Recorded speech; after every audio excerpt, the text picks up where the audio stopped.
So you're watching a film, and on screen is a character sitting at a restaurant. They're discussing any sort of conversation. It could be any sort of characters, any story. It's a restaurant convention.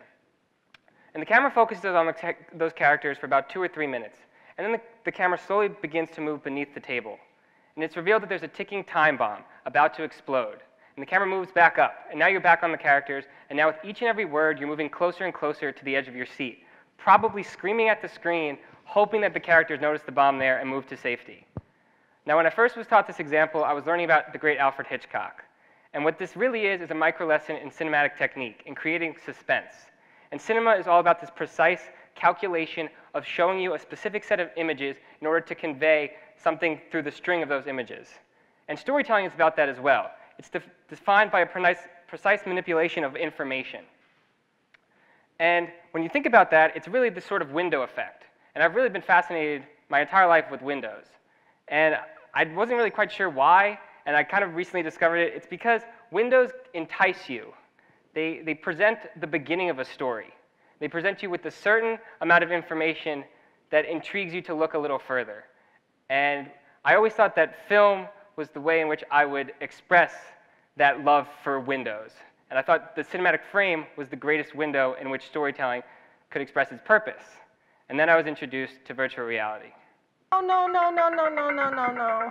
I really am scared of heights. This is higher than the cyclone. Ugh. No. Oh, God, oh, God, oh, God. But it's not real. My stomach doesn't know that. Now this feels like you're actually on a roller coaster. My goodness. I have a suspicion we're going to have a fast descent. Okay, here we go. I'm closing my eyes now. No, there's no way. Oh, let's not do this. Oh, oh no. Whoa! It's making me nauseous. There! Oh my goodness, that turns your stomach! No, no, no, no, no, no, no, no, no, no, no, no, no, no, no. Man, this feels like you're really on a ride. It's unreal. Oh, what happened? Uh-oh. I'm now in death row. What happened to the tracks? We just jumped off the tracks! There were no tracks! So now, obviously, none of those people were me, but I can assure you that my reaction was almost identical. And from the second I tried virtual reality, I knew that that was the medium that now I wanted to tell stories in. Because what virtual reality does that no other medium can possibly do is this feeling of so-called presence. It's actually kind of a scientific term, because it tricks your mind or your body into feeling that you're in the space. Those people in that video thought that they were on the roller coaster. Their stomach really did get queasy, and their mind thought that they were going down that decline.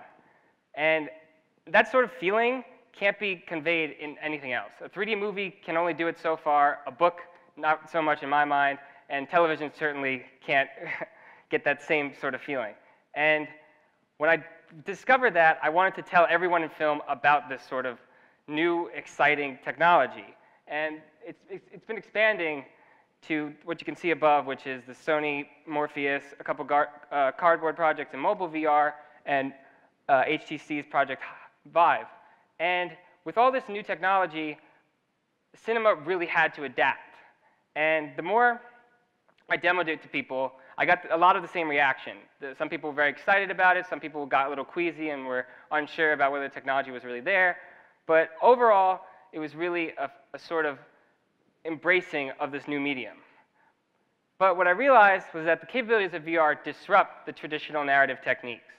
What I learned about cinema when I'm learning in film school doesn't really apply to VR, or at least not in a one-to-one obvious sense. And that begins with the perspective. Now, virtual reality, as I said, is a very first-person point of view. It's an indescribable experience unless you really try it, but as you can see, those people were moving down a roller coaster. They were interacting with their environment in a one-to-one, first-person POV way. And now film, for the majority of sense, is not that. It's a third-person, omniscient perspective. And I think, going back to Hitchcock, who describes it best, it's a voyeuristic pleasure.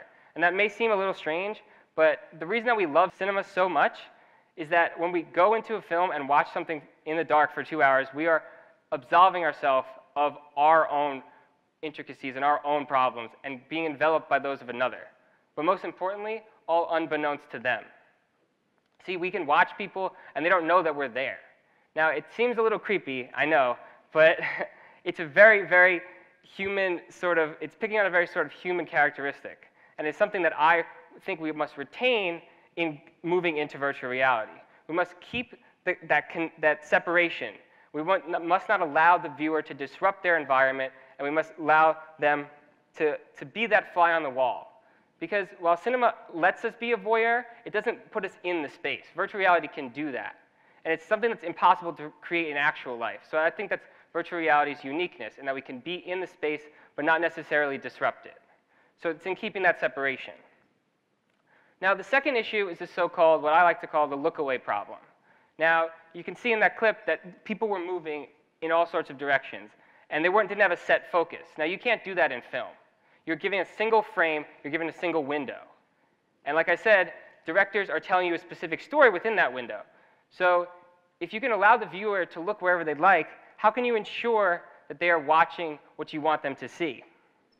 And I think you can solve that through a sort of amusement park ride mechanism. It's really that roller coaster in a very sort of less visceral sense. You put the perspective on a system of rails, and you move the viewer through the environment.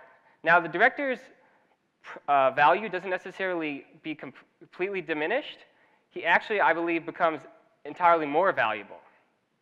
Because you're not directing a frame anymore. You're directing an entire space.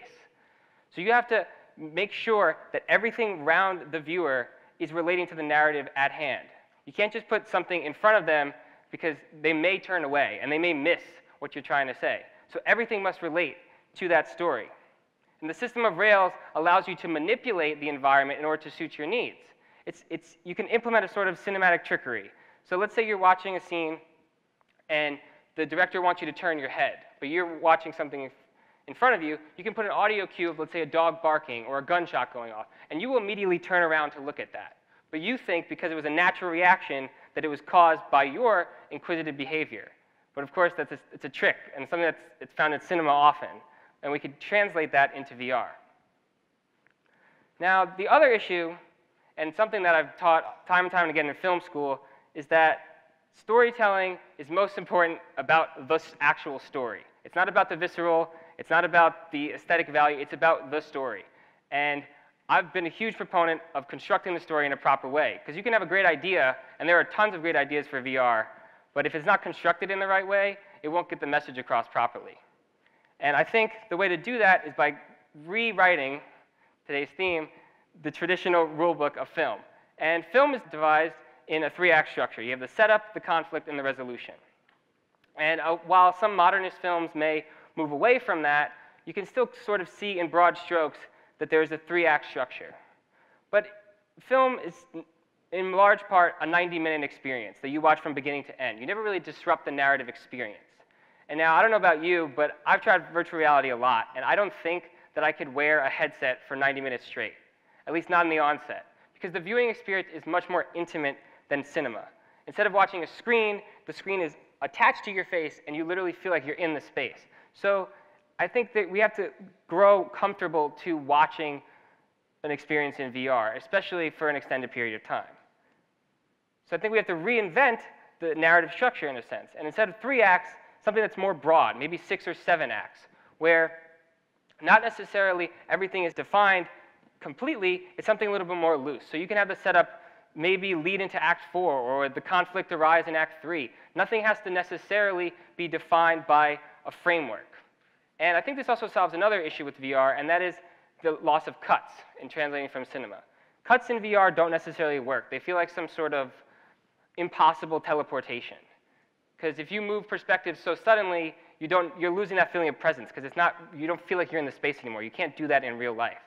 So with a longer structure like this, each act can be one scene in one particular location, what in cinema we would necessarily call a long take. And the transition between locations will be the transition between acts. So let's say because I've tried VR a lot, maybe I can watch 4 acts in a row, and that's a 60-minute or a 90-minute experience, right? But someone else who's new to VR can try one act, and if they really feel comfortable, they could move through that location transition into Act 2. It's a narrative mechanism that is basically defined by the user. And it's something that we're seeing a lot, whether it's Snapchat or YouTube or the binge-watching mechanism, where we are defining the way in which we consume entertainment. And now, to put this sort of to the test, I devised a kind of experiment, a sort of way in which I can incorporate all the different ideas I discussed earlier and test it with some sort of VR experience. And so we're back in the restaurant, but instead of one table, let's say 6. And the clip that you saw, or the still you saw earlier, is one of my favorite movies, When Harry Met Sally. And if you know the restaurant sequence, it's a very famous scene.